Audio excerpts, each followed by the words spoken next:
আজকে আমরা এমন একটা উদ্যোগের উদ্ভাবন করছি যা শুধু একটি বিদ্যুৎ উৎপাদনের উদ্যোগই নয়, বরং এটা বাংলাদেশের টেকসই ভবিষ্যতের একটি প্রতীক।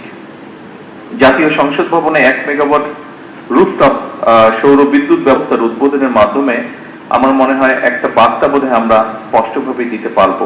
সেটি হচ্ছে বাংলাদেশ পরিচ্ছন্ন জ্বালানি, সবুজ অর্থনীতি এবং আত্মনির্ভরশীল শক্তি ব্যবস্থার পথে ধীরে ধীরে দৃঢ়ভাবে এগিয়ে যাচ্ছে।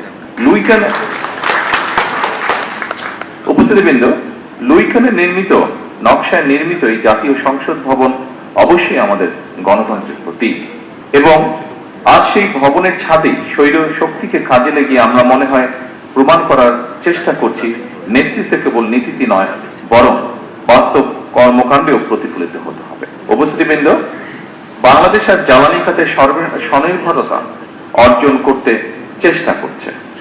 আমাদের অর্থনীতি সম্প্রসারিত হচ্ছে, শিল্পায়ন বাড়ছে, বিদ্যুতের চাহিদা দ্রুত গতিতে বৃদ্ধি পাচ্ছে। কিন্তু একই সঙ্গে আমাদের অবশ্যই স্বীকার করতে হবে, জলবায়ু পরিবর্তনের অভিঘাতে বাংলাদেশ বিশ্বের অন্যতম একটি ঝুঁকিপূর্ণ দেশ।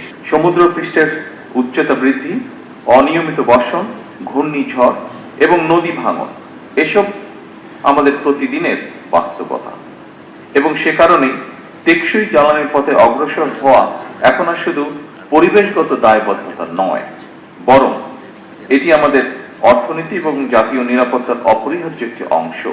উপস্থিতিবৃন্দ, সৌরশক্তি সেই সম্ভাবনার সবচেয়ে উজ্জ্বল দিক।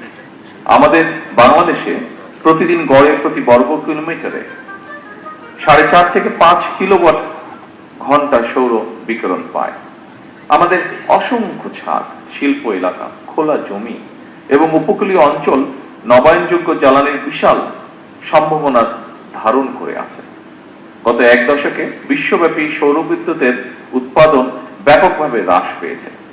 ফলে সৌরশক্তি এখন কেবল পরিবেশ বান্ধব নয়, অর্থনৈতিকভাবে অত্যন্ত কার্যকর একটি সমাধান। আজকের এই প্রকল্প সেই বৃহত্তর যাত্রারই অংশ একটি।